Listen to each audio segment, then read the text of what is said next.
Good morning students. जय हिंद।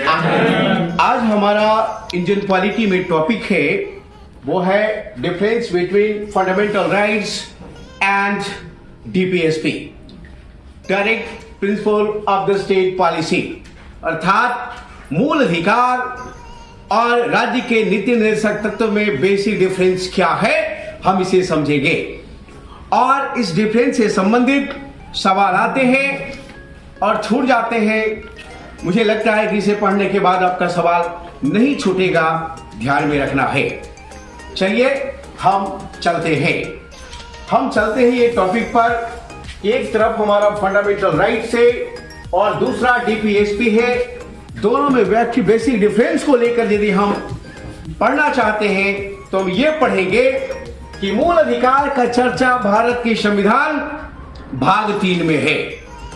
मूल अधिकार का चर्चा भारत के संविधान भाग 3 में है और यह अनुच्छेद 12 से लेकर 35 के बीच में प्रेजेंट है, याद रखना है। अर्थात संविधान के भाग 3 आर्टिकल 12 से 35 के बीच में मौलिक अधिकारों का उल्लेख है, याद रखना है। वही हम देखते हैं कि डीपीएसपी जो हमारा है वो ऑलरेडी संविधान का भाग 4 और आर्टिकल 36 से 51 के बीच में उपस्थित है, यह ध्यान में रखना है। तो आर्टिकल 36 से 51 क्या हो गया जी? डीपीएसपी एंड भाग 4 याद रखना है। तो बेसिक डिफरेंस तो पहला ये हो गया।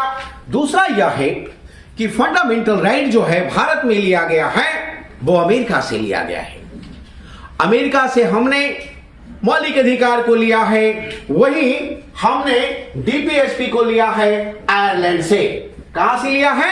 आयरलैंड से लिया है, याद रखेंगे।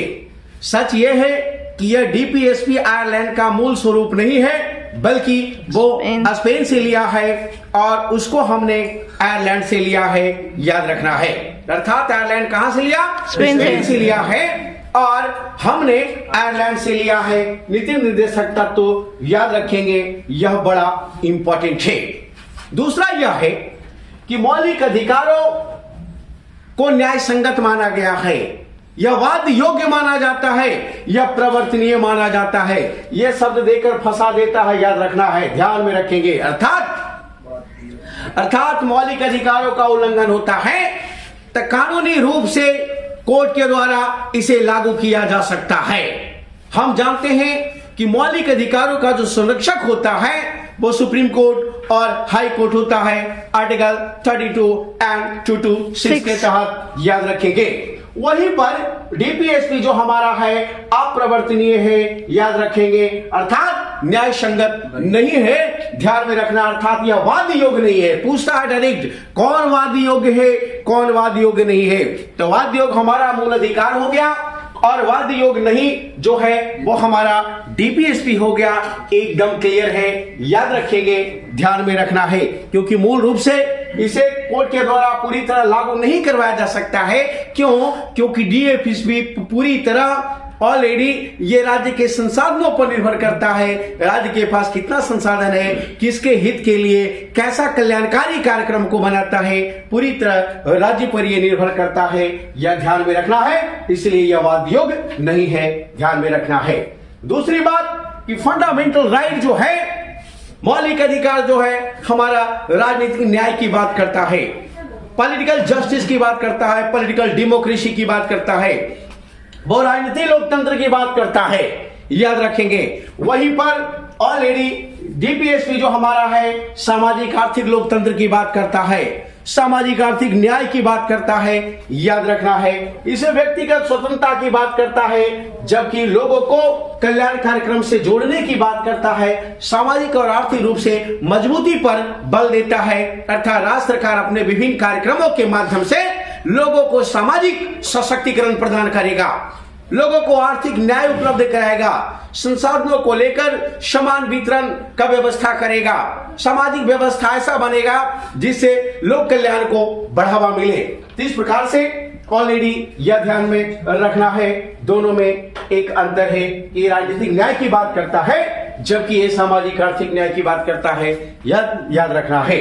नेक्स्ट जो है ऑलरेडी फंडामेंटल राइट जो है हमारा व्यक्तिगत केंद्रित है, यानी पर्सन पर पूरी तरह फोकस है, अर्थात प्रत्येक नागरिक के कल्याण की बात करता है, व्यक्तिगत स्वतंत्रता की बात करता है।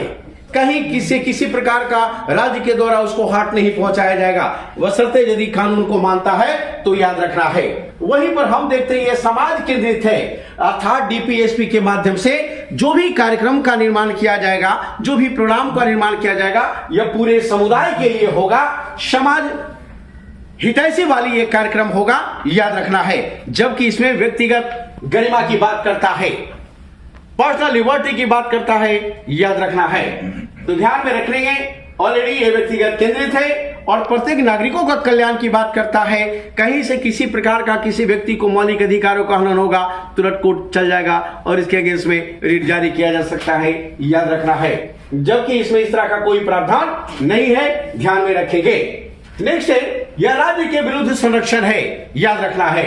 अर्थात सरकार का कोई ऐसा कानून या नीति यदि किसी व्यक्ति का मूल अधिकारों को हनन करता है तो ऑलरेडी उस कानून को न्यायपालिका अवैध ठहरा देगी, क्योंकि इससे मौलिक अधिकारों का हनन हुआ है, व्यक्तिगत स्वतंत्रता बहुत बाधित हुआ है, ध्यान में रखना है। तो इस प्रकार से यह बड़ा इंपॉर्टेंट है। यह राज्य के विरुद्ध संरक्षण की बात करता है, जबकि यह राज्यों को निर्देश देता है कि आम हित में ऑलरेडी आप विभिन्न प्रकार का कार्यक्रम का निर्माण करें, ध्यान में रखना है। तो यह बेसिक डिफरेंस बड़ा इंपॉर्टेंट है, यह ध्यान में रखना है। अर्थात फंडामेंटल राइट्स क्या है, ये नकारात्मक है, अर्थात राज्य के ऊपर बहुत सारा इंपोज लगाता है, प्रतिबंध लगाता है, ताकि व्यक्ति के व्यक्तिगत स्वतंत्रता का हनन न हो, याद रखना है। तो ये बड़ा इंपॉर्टेंट है, ध्यान में रखना है। जबकि इसका स्वरूप क्या है डीपीएसपी का, सकारात्मक है, अर्थात नीति निर्देशक तत्व का जो उद्देश्य है उसको प्राप्त करने में विभिन्न प्रकार का कानून का निर्माण कर सकता है, नीतियां बना सकती है सरकार, याद रखना है, ताकि लोगों की भलाई हो, समाज की भलाई हो, लोगों का सशक्तिकरण हो, कमजोर लोगों को मदद मिले, पर्यावरण की रक्षा हो, ऐतिहासिक कलात्मक दृष्टिकोण से जितने सारे हमारे स्मारक हैं उनकी रक्षा हो। तो ये हमारा बात करेगा और ऐसा नियम बनाएगा, याद रखेंगे। दूसरी बात, फंडामेंटल राइट्स जो है सीमित है, लिमिट है। जो भी मौलिक अधिकार के आपको दिया गया है वो असीमित नहीं है। जैसे बोलने की आजादी, तो बोलने की आजादी आपको इतना नहीं दे दिया गया कि देश की एकता और अखंडता को प्रभावित कर दीजिएगा या किसी की भावना को हर्ट पहुंचाइएगा। तो ऑलरेडी सेंटिमेंटल हर्ट की आप बात करेंगे और देश के ऊपर ऑलरेडी देश के ऊपर आपके बोलने से किसी प्रकार का समस्या पैदा हो जाता है तो आपकी स्वतंत्रता छीन ली जा सकती है, याद रखना है। इसलिए यह सीमित है, असीमित नहीं, याद रखेंगे।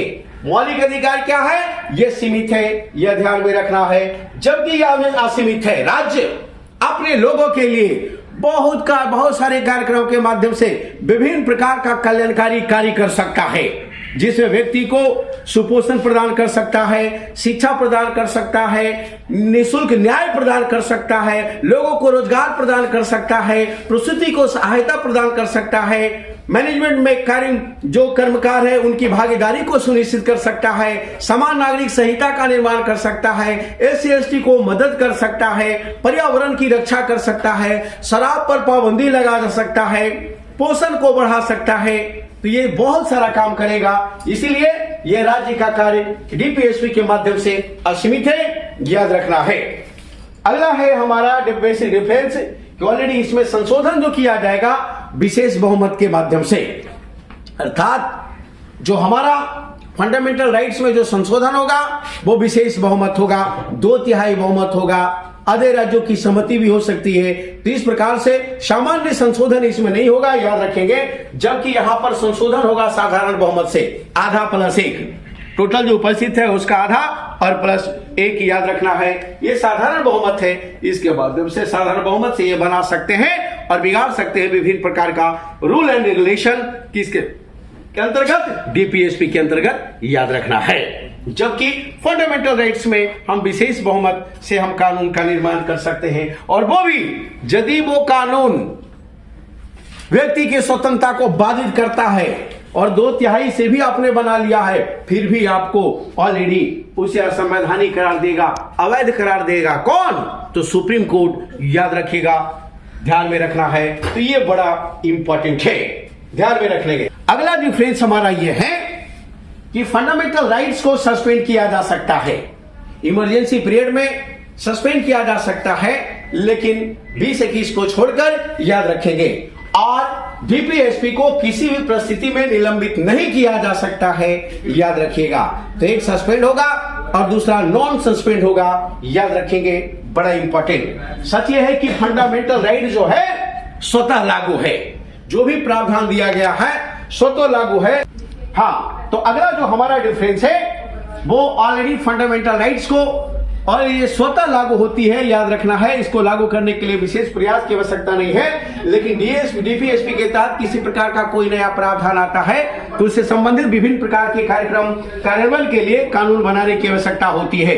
जैसे ऑलरेडी प्रसूति को हमको सहायता लेना है, या कर्मकारों के लिए विशेष व्यवस्था करनी है, या बच्चों की शिक्षा से संबंधित काम करना है, इससे विभिन्न प्रकार का रूल्स एंड रेगुलेशन बना, या पंचायतों का गठन करना है, इस प्रकार से रूल्स एंड रेगुलेशन का निर्माण किया जा सकता है और हम कल्याणकारी कार्य को बढ़ावा दे सकते हैं।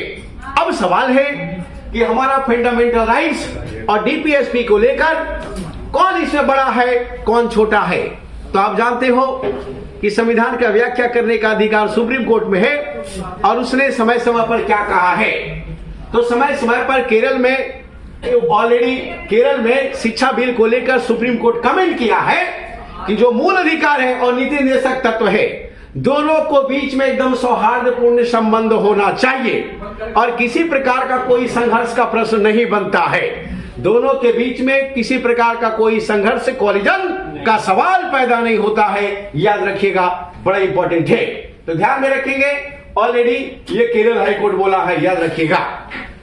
इसके अलावा केशवानंद मामले में 1973 में 1973 में स्पष्ट बोला है कि मूल अधिकार और डीपीएसपी संविधान के अंतरात्मा का हिस्सा है, संविधान के अंतरात्मा का यह दोनों हिस्सा है, याद रखिएगा।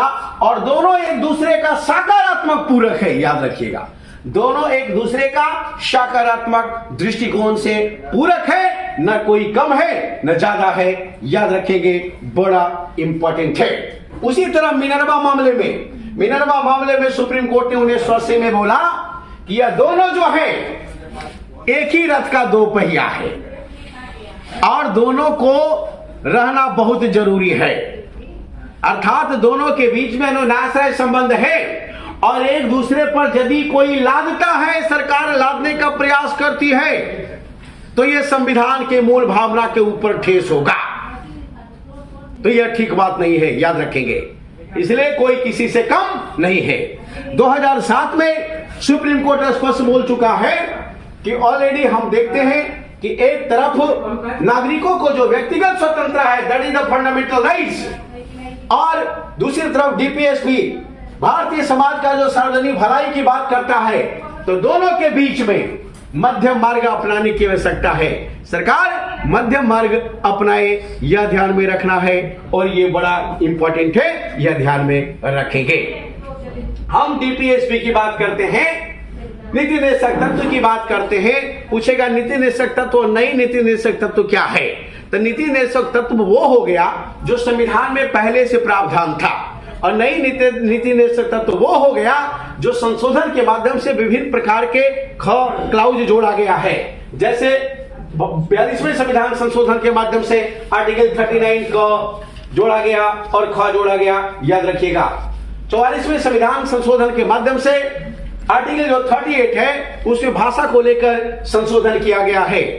86वें संविधान संशोधन के माध्यम से आर्टिकल 45 का जो मूल पाठ में संशोधन किया है और आर्टिकल 21 का को ऐड किया है। 97वें संविधान संशोधन के माध्यम से आर्टिकल 43 ख के माध्यम से सहकारी समिति का निर्माण किया गया है, अर्थात रोजगार सृजन के लिए व्यक्तिगत रूप से और सहकारी समिति के माध्यम से कुटीर उद्योगों की स्थापना करेगी कौन? तो राज्य सरकार, याद रखना है। इस प्रकार से ये ऑलरेडी नई नीति निर्देशक तत्व है, यह ध्यान में रखना है। सारी चीजों को हमने कड़कड़ाया है और बताया है। हमें लगता है कि अब दोनों के बीच में अंतर आप लोगों को स्पष्ट हो गया होगा। जी सर। कोई दिक्कत इसमें? No sir. चलिए, बहुत बढ़िया। That's all. जय Hind. Let it be now गर्दा। दोस्तों, आज के वीडियो में इतना ही। वीडियो पसंद आई हो तो वीडियो को लाइक कीजिए, चैनल पर नए हैं तो चैनल को सब्सक्राइब कीजिए। मिलते हैं अगली वीडियो में, तब तक के लिए एंजॉय योर लाइफ।